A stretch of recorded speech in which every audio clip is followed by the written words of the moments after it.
বাফুফে চাইলেই হাসান আল মামুনকে বাংলাদেশের head coach Thomas ডুলির সহকারী কোচ হিসেবে নিয়োগ দিতে পারবেন না।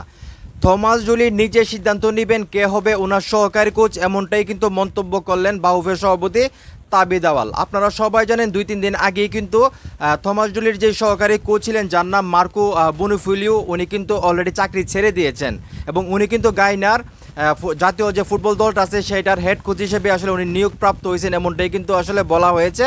এবং এখন যে বিষয়টা নিয়ে বাংলাদেশের সবচেয়ে বেশি আলোচনা হচ্ছে সেটা হলো হাসান আল মামুন।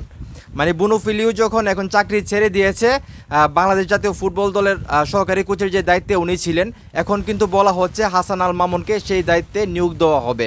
তো এটা নিয়ে কিন্তু বাংলাদেশে অনেক আলোচনা হচ্ছে যে হাসান আল মামুনকে কেন থমাস ডুলির সহকারী কোচ হিসেবে নিয়োগ দেওয়া হবে। আপনারা সবাই জানেন বাংলাদেশে যখন কোচ নিয়ে মানে সমস্যাই ছিল কে হবে বাংলাদেশ জাতীয় ফুটবল দলের কোচ, তখন কিন্তু আসলে অনেকেই অনেক ধরনের কথা বলছিলেন। ফাইনালি কিন্তু আসলে থমাস ডুলি বাংলাদেশ জাতীয় ফুটবল দলের কোচ হিসেবে নিয়োগপ্রাপ্ত হন।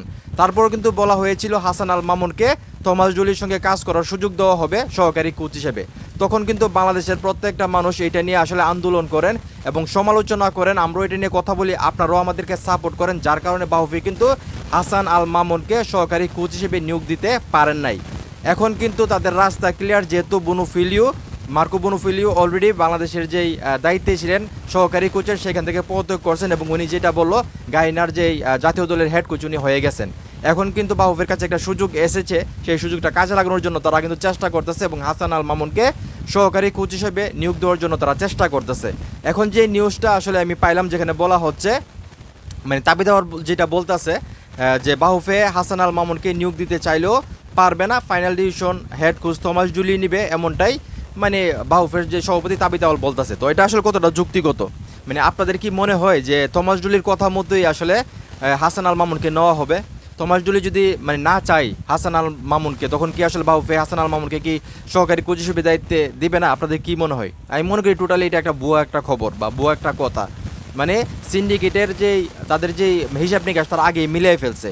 তারা যদি এতটাই দায়িত্বশীল হইতো বা তারা যদি চাইতো যে ভালো একজন কোচ সহকারী কোচ মানে কোচের দায়িত্বে থাকুক, তাহলে থমাস ডুলির যে আগের কোচ ছিল মার্কো বুনুফিলিও, উনাকে আসলে যেভাবে হোক রাখতো, টাকা বাড়িয়ে হোক বা অন্য কোনো সুযোগ সুবিধা দিয়ে হোক রাখতো, বা দেশের বাইরে থেকে অন্য একটা ভালো কোচ আনার চেষ্টা করতো।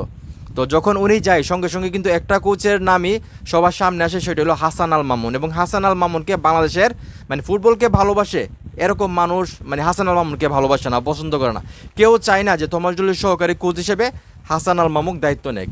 আমরা দেখতেছি মানে প্রতিনিয়ত থমাস ডুলি কিন্তু ভালো ভালো পরিকল্পনা নিয়ে আমাদের সামনে আসতেছে। বাংলাদেশের ফুটবলটাকে কিভাবে এগিয়ে নেওয়া যায় সেই পরিকল্পনা কিন্তু উনি ডে বাই ডে করতেছে। তো সেইখানে ওনার জন্য একটা সহকারী কোচ মানে ইন্টারন্যাশনাল মানের সহকারী কোচ হলে ভালো হয়, আমি যেটা মনে করি। দুইজন মিলে ভালো ভালো সিদ্ধান্ত নিতে পারবে। এখন হাসান আল মামুন যিনি বাংলাদেশের বাইরেই কখনো গেছে না খেলার জন্য বা কোচিং করানোর জন্য, উনি কিভাবে আসলে থমাস ডুলির সহকারী কোচ হিসেবে দায়িত্ব পালন করবেন বা উনি কি পরিকল্পনা দিবেন থমাস ডুলিকে, সেটা আমার আসলে জানা নাই। বা থমাস ডুলি যখন কোন পরিকল্পনা তাকে জানাবেন, তখন সে এটাকে কিভাবে রিয়েক্ট করবে বা কিভাবে বিশ্লেষণ করবে, ভালো মন্দটা সে কিভাবে বোঝাবে থমাস ডুলিকে, সেটাও আমার মাথায় আসতেছে না। তো এই যে তাবিদ আওয়াল বললো যে আসলে বাফুফে চাইলেই হাসান আল মামুনকে সহকারী কোচ হিসেবে নিয়োগ দিতে পারবে না, মানে থমাস ডুলি যা চাইবে তাই হবে। তো আসলে বাফুফে তো আগেই বলে দিবে যে আপনি এটা মেনে নেবেন, আপনি এটা করবেন, হাসান আল মামুনকে আপনি সহকারী কোচ হিসেবে নিয়োগ দিবেন। তো মানে থমাস ডুলির তো সেটাই করতে হবে। আমরা যতটুকু তো বুঝি মানে বাংলাদেশে কি হবে না হবে, মানে কোন কোন লাইনে কি হবে না হবে সেটা আমরা সবাই জানি। এগুলো নিয়ে কথা বলে ঠিক আছে, তারপরেও কিন্তু আমরা জানি এটার রেজাল্টটা কী হইতে যাইতেছে। তো যাই হোক, আপনারা এই কথাটার উপর কতটা বিশ্বাস রাখেন যে সহকারী কোচ হাসান আল মামুনকে আসলে থমাস ডুলির কথাই নিয়োগ দেওয়া হবে, বাফুফে চাইলেই পারবে না, মানে এই কথাটার উপর আপনাদের কতটা বিশ্বাস আছে, মানে সেটা অবশ্যই কমেন্ট করে জানাবেন। ভিডিওটা ভালো লাগলে অবশ্যই শেয়ার করবেন।